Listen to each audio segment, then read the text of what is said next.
الحمد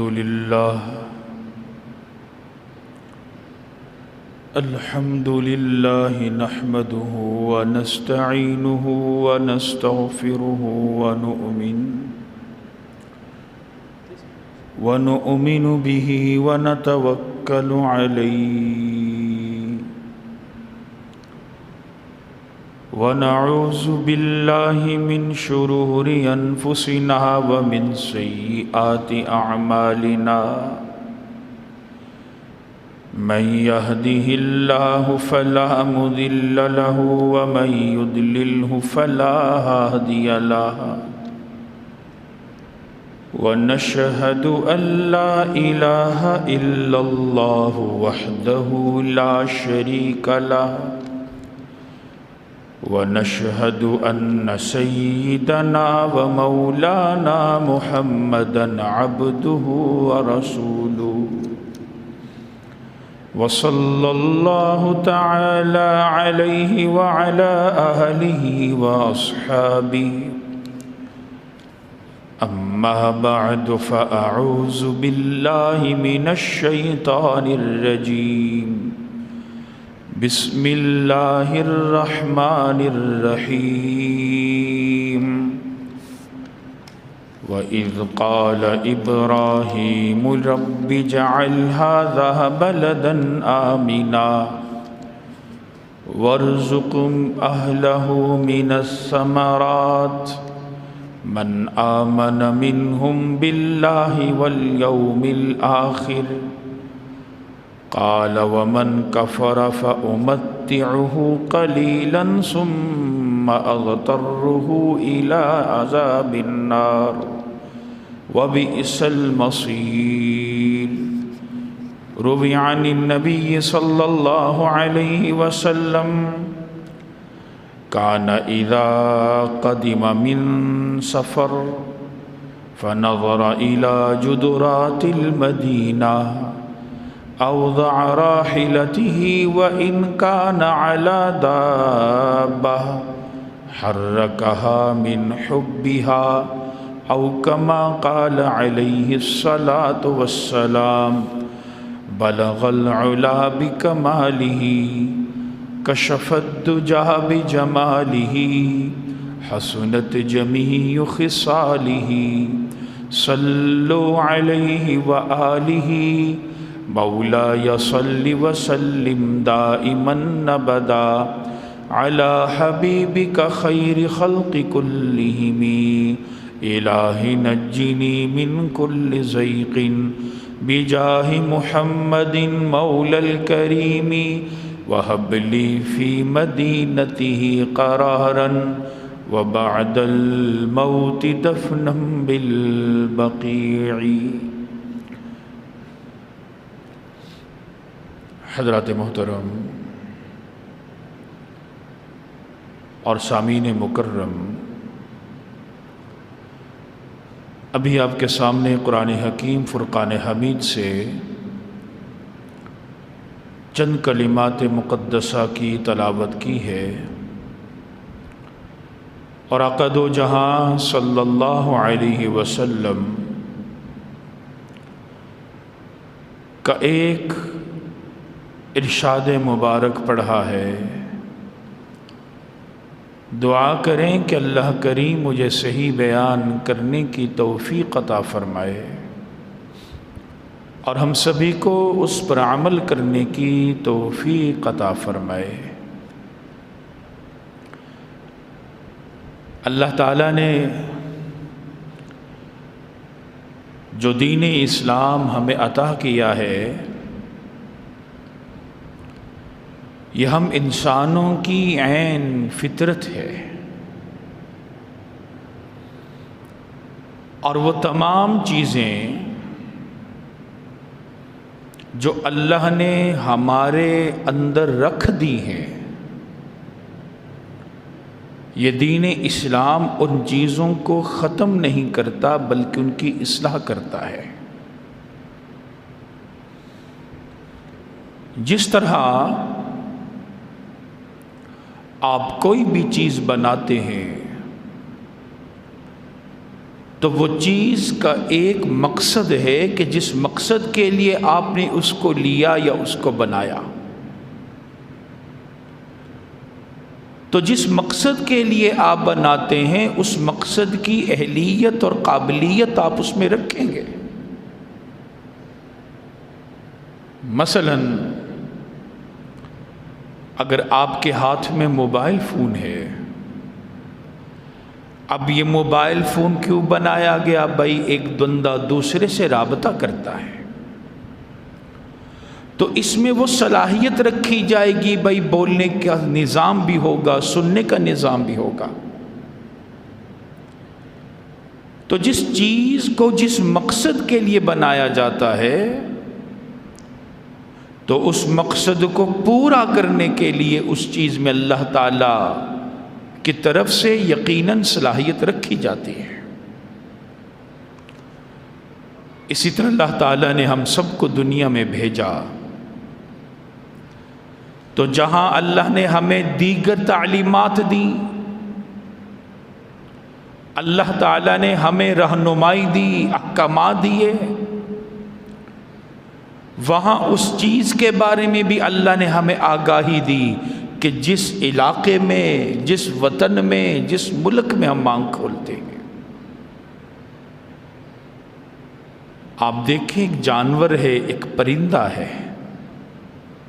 وہ پرندہ اپنے لیے ایک گھونسلہ بناتا ہے۔ اگر آپ اس کے گھونسلے کو خراب کرنے کی کوشش کریں گے وہ پرندہ آپ پر حملہ آور ہو جائے گا۔ تو جس طرح اللہ نے ہمارے دل کے اندر، ہماری فطرت میں محبت رکھی ہے، یہ محبت والدین کی محبت ہے، اولاد کی محبت ہے، میاں بیوی کی آپس میں محبت ہے، بھائی بہن کی محبت ہے، رشتہ داروں کی محبت ہے، مال کی محبت ہے۔ اسی طرح اللہ نے ہماری فطرت میں ایک اور محبت رکھی ہے جس کو وطن کی محبت کہتے ہیں۔ اور یہ وطن کی محبت، یہ ملک سے محبت، یہ علاقے سے محبت، یقین جانیے یہ انسان کی فطرت کا حصہ ہے۔ ہم اس فطرت کو تبدیل نہیں کر سکتے۔ آپ قرآن کریم کا مطالعہ کیجئے، قرآن کریم میں جا بجا اللہ نے انبیاؤں کو حکم دیا، لوگوں کو حکم دیا، اقوام کو حکم دیا کہ وہ اپنے وطن کے لیے لڑیں۔ دین اسلام ایک بہت بڑا فلسفہ جہاد ہے۔ بھائی یہ جہاد کیوں کیا جاتا ہے؟ اگر انسان مسلمانوں پر حملہ آور ہو جائیں تو جو حملہ آور ہے اس کے خلاف آپ اٹھ کھڑے ہو جائیں، یہ جہاد ہے۔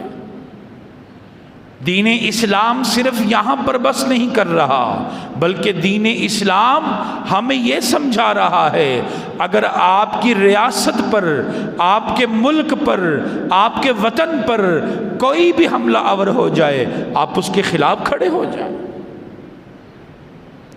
جناب نبی پاک صلی اللہ علیہ وسلم آپ غزوہ بدر، غزوہ احد، غزوہ خندق، یہ تمام غزوات ہیں، آپ صلی اللہ علیہ وسلم نے ان غزوات میں سب سے نمایاں چیز کیا ظاہر فرمائی؟ بھائی مدینہ کا دفاع ہے، ریاست کا دفاع ہے۔ جناب نبی پاک صلی اللہ علیہ وسلم، اور آپ خوب جانتے ہیں کہ آقا علیہ الصلوۃ والسلام پر کتنی مشقتیں، کتنا ظلم و ستم اختیار کیا گیا، لیکن جناب نبی پاک صلی اللہ علیہ وسلم نے ان پر اونٹ کی اوجڑی ڈال دی گئی لیکن آپ نے ہتھیار نہیں اٹھایا۔ آپ صلی اللہ علیہ وسلم کی راہ میں کانٹے بچھا دیے گئے لیکن آپ نے ہتھیار نہیں اٹھایا۔ جناب نبی پاک صلی اللہ علیہ وسلم کو مکہ مکرمہ سے جانے کے لیے مجبور کر دیا گیا، آپ نے ہتھیار نہیں اٹھایا، لیکن جب بات آتی ہے ریاست کے دفاع کی، جب بات آتی ہے اپنے ملک کے بچاؤ کی، جب بات آتی ہے اپنے وطن کے دفاع کی، تو وہی جناب نبی پاک صلی اللہ علیہ وسلم آپ کو میدان بدر میں بھی نظر آئیں گے، وہی نبی پاک صلی اللہ علیہ وسلم میدان احد میں بھی اترتے ہیں، اور وہی نبی اکرم صلی اللہ علیہ وسلم غزوہ خندق میں خود قیادت فرماتے ہیں۔ آخر یہ کیا چیز تھی؟ یہ وطن کا دفاع تھا، کیونکہ آپ جانتے ہیں بھائی اگر کوئی مجھ پر حملہ آور ہوگا تو وہ میری ذات کو ختم کرے گا، لیکن جو ریاست پر حملہ آور ہوگا وہ تمام انسانیت کا قاتل ہوگا، وہ تمام افراد کا ظالم ہوگا۔ اور آپ صلی اللہ علیہ وسلم نے وطن کے بچاؤ کے لیے، وطن کے دفاع کے لیے آپ اٹھے، آپ اپنے حجر مبارک سے اٹھے۔ غزوہ خندق میں آپ کی نمازیں قضا ہو گئیں، آپ نے دفاع نہیں چھوڑا۔ حالانکہ کہاں آقا علیہ الصلوۃ والسلام کی ذات مقدسہ اتنی محبت عبادت سے کہ زندگی بھر سوائے چند لمحات کے آپ نے نماز کو قضا نہیں کیا، لیکن غزوہ خندق ہے، ریاست کے دفاع ہے، آقا علیہ الصلوۃ والسلام کی نمازیں قضا ہو گئیں، لیکن آپ نے وطن کا دفاع نہیں چھوڑا۔ تو آقا علیہ الصلوۃ والسلام کی احادیث مبارکہ، رب کائنات کا قرآن ہمیں کیا سمجھا رہا ہے؟ بھائی جس ملک میں رہتے ہو، جس وطن میں رہتے ہو، جس ملک کے باشندے ہو، اس کا خیال، اس کی محبت رکھو۔ حضرت موسیٰ علیہ السلام جب بنی اسرائیل کو ان کے علاقے سے نکالا گیا، ان کے وطن سے محروم کیا گیا، تو موسیٰ علیہ السلام اپنی قوم کو یہ ہدایت جاری کرتے ہیں اللہ کے حکم سے، بھائی جو آپ کا وطن ہے، آپ کا ملک ہے، آپ اس ملک میں داخل ہو کر ظالموں کے خلاف ہو جاؤ۔ اس وطن کی محبت کو اپنے دل میں بٹھا کر رکھو۔ رب کائنات موسیٰ علیہ السلام کو حکم دے رہے ہیں اور فرمایا، یا قوم ادخلوا الارض المقدسة التي كتب الله لكم ولا ترتدوا على ادباركم فتنقلبوا خاسرین۔ فرمایا موسیٰ علیہ السلام نے، میری قوم اس اللہ کی سرزمین پر جو مقدس ہے، جو اللہ نے تمہارے لیے مقرر کر دی ہے، اس میں داخل ہو جاؤ، وہ تمہاری زمین ہے۔ وَلَا تَرْتَدُّوا، پیچھے مت ہٹنا، پیٹھ پھیر کر مت بھاگنا۔ اگر تمہاری جان چلی جاتی ہے تو یہ سودا مہنگا نہیں ہے۔ ایسا نہ ہو کہ تم جان کو بچانے کے لیے اپنی پیٹھ پھیر کر بھاگ جاؤ۔ وَلَا تَرْتَدُّوا عَلَىٰ أَدْبَارِكُمْ، پیٹھ پھیر کر بھاگنا مت۔ فَتَنْقَلِبُوا خَاسِرِينَ، ورنہ تم خسارے میں چلے جاؤ گے۔ آخر وجہ کیا ہے؟ کیونکہ وجہ اصل میں یہ ہے کہ وہ سرزمین، وہ بنی اسرائیل کی سرزمین ہے، وہ ان کا وطن ہے، وہ ملک ہے۔ تو اللہ رب العزت حکم دے رہا ہے کہ اپنے ملک میں داخل ہو جاؤ، وہ تمہارا ملک ہے۔ اس ملک کو صحیح کرنے میں، اس کی اصلاح کرنے میں، اس میں امن کو قائم کرنے میں، اس کے دفاع میں تمہاری جان بھی چلی جائے تو یہ سودا مہنگا نہیں۔ آپ ابراہیم علیہ السلام کی دعا پڑھ لیجئے۔ ابراہیم علیہ السلام جب مکہ مکرمہ میں تشریف لاتے ہیں اور آپ دعا کیا فرماتے ہیں؟ وَإِذْ قَالَ إِبْرَاهِيمُ رَبِّ اجْعَلْ هَٰذَا بَلَدًا آمِنًا وَارْزُقْ أَهْلَهُ مِنَ الثَّمَرَاتِ۔ فرمایا، اے میرے رب، اس علاقے کو، اس ملک کو، اس وطن کو اللہ تو بنا دے امن والا، اور اس ملک کے تمام باشندوں کو رزق عطا فرما، اپنی طرف سے عطا فرما، اور وہ بے حساب عطا فرما۔ یہ کس کے لیے دعا کی جا رہی ہے؟ یہ اپنے وطن کے لیے دعا کی جا رہی ہے، جس وطن میں ابراہیم علیہ السلام اپنے صاحبزادے کو چھوڑ رہے، ابراہیم علیہ السلام اپنی اہلیہ کو چھوڑ رہے، جس وطن میں آپ اپنے گھر والوں کو چھوڑ رہے، آپ اس وطن کے لیے ہاتھ اٹھا کر دعا کر رہے۔ اتنی محبت یہ دین اسلام سکھا رہا ہے۔ اب یہاں پر ایک بات سمجھ لیجئے کہ یہاں پر دو باتیں سمجھیے۔ ابراہیم علیہ السلام نے دو دعائیں کی، رب اجعل ھذا بلدا آمنا، اللہ اس علاقے کو امن والا بنا دے، اور پھر دعا کی ورزق من الثمرات، اللہ پھر یہاں روزی اور روزگار اور پھل بھی پیدا فرما دے۔ اب امن کی دعا پہلے ہے، رزق کی دعا بعد میں ہے۔ علماء نے ایک عجیب نکتہ لکھا، فرمایا کہ امن و امان کا قائم کرنا یہ بندے کی کوشش پر منحصر ہے، اور رزق عطا ہو جانا یہ اللہ کے فیصلے پر منحصر ہے۔ اللہ کا حکم ہوگا تو رزق ملے گا، بندے کی کوشش ہوگی تو امن و امان قائم ہوگا۔ تو اشارہ یہ کر دیا، اے میرے بندو، جب تم امن و امان خود قائم کرنے والے بن جاؤ گے، اللہ بھی تمہیں رزق عطا کرنے والا بن جائے گا۔ اگر تم خود ہی امن کو تباہ کر دو گے، اگر تم خود ہی امن کے خلاف اٹھ جاؤ گے، تو اللہ تمہارے رزق کو روک دے گا۔ علماء فرماتے اس آیت میں دو باتیں ہمیں مل رہی ہیں کہ پہلے خود کچھ کریں، بھئی امن و امان کو قائم کرنا یہ ہے ایک انسان کی کوشش پر منحصر ہے، اور اس کو تباہ کرنا یہ بھی انسان کے فعل پر منحصر ہے۔ لہٰذا ابراہیم علیہ السلام ہمیں سمجھا رہے ہیں کہ بھائی کوئی عمل ایسا مت کر دینا کہ جس سے علاقے کا، ملک کا امن و امان تباہ ہو جائے۔ اس لیے ابراہیم علیہ السلام نے سب سے پہلی دعا امن کی، امن و امان کے قیام کی۔ اور اسی طرح آپ حدیث مبارکہ میں دیکھیے کہ وطن کی محبت، اپنے ملک کی محبت دین اسلام ہمیں کیسے سمجھا رہا ہے۔ جناب نبی اکرم صلی اللہ علیہ وسلم پر جب پہلی وحی نازل ہوئی، اور آپ صلی اللہ علیہ وسلم جب حضرت خدیجۃ الکبریٰ رضی اللہ تعالی عنہ کے پاس تشریف لائے، اور ہم سب جانتے ہیں کہ حضرت خدیجۃ الکبریٰ رضی اللہ تعالی عنہ نے آپ کو یہ مشورہ دیا کہ ہم ایسا کرتے ہیں، میرے چچا زاد بھائی ورقہ بن نوفل ہیں، ہم ان کے پاس چلے جاتے ہیں۔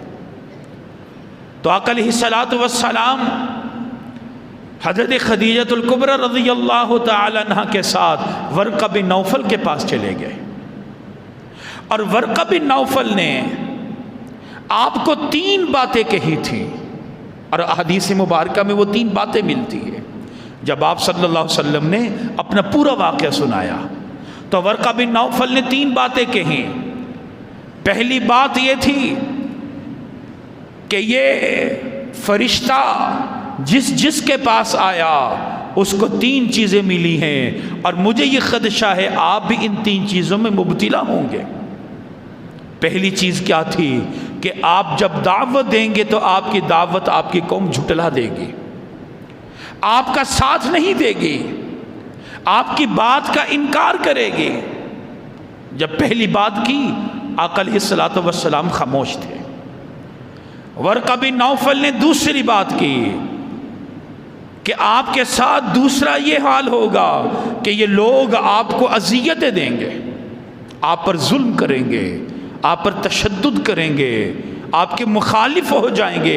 آقا علیہ الصلوۃ والسلام پھر بھی خاموش رہے، لیکن جب تیسری بات کی اور کہا کہ مجھے یہ لگ رہا ہے ایک وقت ایسا آئے گا آپ کی قوم آپ کو آپ کے ملک سے نکال دے گی، وطن سے نکال دے گی۔ احادیث مبارکہ میں موجود ہے جب ورقہ بن نوفل نے پہلے کہا آپ خاموش تھے، دوسری بات کی آپ خاموش رہے، جب تیسری بات کی کہ قوم آپ کو آپ کے وطن سے نکالے گی، آقا علیہ الصلوۃ والسلام فوراً بول اٹھے او مخرجیہ، کیا یہ قوم مجھے نکال دے گی؟ ایک بہت بڑے امام سیرت کے ہیں امام سہیلی رحمۃ اللہ علیہ، انہوں نے کتاب لکھی الروض الانف، اور علامہ سہیلی رحمۃ اللہ علیہ نے ایک عجیب بات لکھی، فرمایا آقا علیہ الصلوۃ والسلام کو جب کہا گیا یہ قوم آپ کو جھٹلائے گی آپ خاموش تھے، آپ کو پھر کہا گیا اذیت دے گی آپ خاموش تھے، لیکن جب بات وطن کی آئی، جب بات ملک کی آئی کہ آپ کی قوم آپ کو آپ کے علاقے سے نکال دیں گے، آقا علیہ الصلوۃ والسلام کی محبت ظاہر ہوئی، اپنے وطن سے محبت بے قرار ہوئی، اور آقا علیہ الصلوۃ والسلام یہ برداشت نہ کر سکے کہ میرے وطن اور میرے درمیان فرق پیدا کر دیا جائے، آقا بول اٹھے او مخرجیہ۔ علامہ سہیلی رحمۃ اللہ علیہ آگے بیان فرماتے ہیں ففی ھذا دلیل علی حب الوطنی، اس سے معلوم ہوا آقا علیہ الصلوۃ والسلام کے دل میں اپنی وطن کی محبت کتنی زیادہ تھی کہ وہ سب باتیں برداشت کر چکے، لیکن ان سے یہ برداشت نہ ہوا کہ میری قوم میرے وطن سے مجھے نکال دے۔ تو لہٰذا یہ وطن کی محبت، یہ اپنے ملک سے محبت جناب نبی اکرم صلی اللہ علیہ وسلم کی احادیث مبارکہ سے بالکل واضح ہے۔ حضرت عائشہ صدیقہ رضی اللہ تعالی عنہ فرماتی ہیں کہ ایک مکہ مکرمہ سے ایک صاحب آئے اور آقا علیہ الصلوۃ والسلام کے سامنے بیٹھ گئے، تو میں بھی بیٹھی ہوئی تھی۔ یہ پردے کے احکامات سے پہلے کی بات ہے۔ حضرت عائشہ صدیقہ رضی اللہ تعالیٰ عنہ فرماتی ہیں کہ میں نے اس صاحب کو کہا آپ مکہ سے آئے ہیں، ہمیں مکہ کے حالات تو بتائیں۔ تو وہ صاحب نے مکہ کے حالات بتانا شروع کر دیے، مکہ کی فضا کے بارے میں، مکانات کے بارے میں، آب و ہوا کے بارے میں مختلف باتیں کرنا شروع کر دیں۔ تھوڑی دیر گزری، جناب نبی پاک صلی اللہ علیہ وسلم کی آنکھوں مبارک سے آنسو نکل آئے۔ آقا علیہ الصلوۃ والسلام نے فرمایا لا تشوقنا یا فلاں، اور ایک حدیث میں آتا ہے آقا نے فرمایا دع القلوب تقر، اے بندے بس کر دے، میرا دل تو بے قرار ہو گیا ہے اپنے وطن کی محبت میں، اور مجھے مت رلا، میرے شوق اور مت بڑھا، یہ مکہ کی باتیں سن کر میرے دل کو تو بے قراری لاحق ہو چکی ہے، میں تو مکہ کے لیے بے قرار ہو گیا ہوں۔ تو یہ وطن کی محبت ہے، علاقے کی محبت ہے۔ اور ایک حدیث میں جناب نبی اکرم صلی اللہ علیہ وسلم نے ہمیں سمجھایا کہ جب آپ وطن کے باشندے ہیں تو کبھی بھی وطن کے بارے میں شکوہ نہ کیجیے گا۔ آقا نے ایک ہمیں نسخہ دیا ہے، بھئی حالات اوپر نیچے آتے رہتے ہیں، کبھی بے روزگاری میں بندہ مبتلا ہو جاتا ہے، کبھی اللہ اچھا روزگار عطا کر دیتا ہے، کبھی محتاجی کے بھی سائے امڑ آتے ہیں، کبھی خوشحالی کے بھی بادل آ جاتے ہیں، لیکن کسی حال میں شکوہ مت کیجیے۔ آقا علیہ الصلوۃ والسلام نے فرمایا لو لا ان اللہ اقنع بعض العباد بالشر البلاد ما وسع خیر البلاد جمیع العباد، فرمایا کہ اگر اللہ تعالی ملک کے اندر چند لوگوں کو پسماندہ مقامات پر کھڑا نہ کرتا، سب کو خوشحال بنا دیتا، تو جو لوگ ترقی یافتہ مقامات پر ہیں، خوشحالی کے مقامات پر ہیں، وہ تنگ آ جاتے ہیں۔ تو اللہ نے یہ نظام کیوں رکھا کہ کچھ کو اللہ نے کم مقام دے دیا، کچھ کے مقام کو بڑھا دیا، کچھ کو دولت کم دے دی، کچھ کو زیادہ دے دی، کچھ خوشحالی کم دے دی، کچھ کو زیادہ دے دی۔ آقا نے فرمایا اگر سب برابر ہو جاتے تو جو خوشحالی ہے وہ بھی تنگی والے بن جاتے۔ اس لیے جیسا بھی اللہ رب العزت اپنے وطن میں رکھے اس پہ شکر ادا کیجئے۔ نبی اکرم صلی اللہ علیہ وسلم نے فرمایا ہم آج کل جیسے زیادہ کی طلب میں ہیں اور ہم کوشش کرتے ہیں بھئی اور آ جائے اور آ جائے اور آ جائے۔ ایک تو باہر والے ڈو مور کا مطالبہ کرتے ہیں اور ہم اندر والے بھی تو ڈو مور کا ہی مطالبہ کر رہے ہوتے ہیں، بھئی اور مل جائے اور مل جائے۔ آقا فرما رہے ہیں من اصبح منکم آمنا فی سربہ، فرمایا اگر کوئی بندہ اپنے علاقے میں ہے، ملک میں ہے، اور صبح ہوئی اور وہ امن و امان میں تھا، معافن فی جسدہ، صبح ہوئی اور وہ صحت مندی میں تھا، عند قوت یومہ، اور اس کے پاس ایک دن کا کھانا بھی ہے، فَكَأَنَّمَا حِيزَتْ لَهُ الدُّنْيَا، تو سمجھ لو ساری کی ساری دنیا سمیٹ کر اللہ نے اس کو عطا کر دی ہے۔ بھئی امن بھی مل گیا، صحت مندی بھی مل گئی، ایک دن کا کھانا بھی مل گیا۔ آقا فرماتے بس یہ دنیا کافی ہے تمہارے لیے۔ تو زیادہ کا مطالبہ بعض اوقات ہمیں انتشار کی طرف لے جاتا ہے، تو اس لیے ہم اپنے دل میں اپنے وطن کی محبت کو مزید پختہ کریں اور اس محبت کے تقاضوں کو بھی سمجھیں۔ بھئی ملک سے محبت کا تقاضا کیا ہے؟ بھئی اس ملک کے لیے دعا بھی کرنی ہے۔ آقا علیہ الصلوۃ والسلام کی بے شمار دعائیں ملتی ہیں جب آپ مدینہ منورہ میں چلے گئے، حتیٰ کہ آقا نے یہاں تک دعا کی اے اللہ اس مدینے کی مٹی کو لوگوں کے لیے شفا بنا دینا۔ اور محبت کا تقاضا ایک اور یہ ہے کہ جو بھی ملک میں ہے، جو بھی چیز ہے جس پر ہمارے ملک کی چھاپ ہے، اس کی بھی قدر کرے، اس کی سے بھی محبت کرے۔ جناب نبی اکرم صلی اللہ علیہ وسلم جب مدینہ منورہ میں تشریف لے گئے تو مدینہ منورہ میں ایک پہاڑ ہے جس کو جبل احد کہا جاتا ہے، آپ حضرات میں سے اکثر اس کی زیارت بھی کی ہوگی۔ تو آقا علیہ الصلوۃ والسلام اس پہاڑ کے بارے میں کیا فرماتے ہیں؟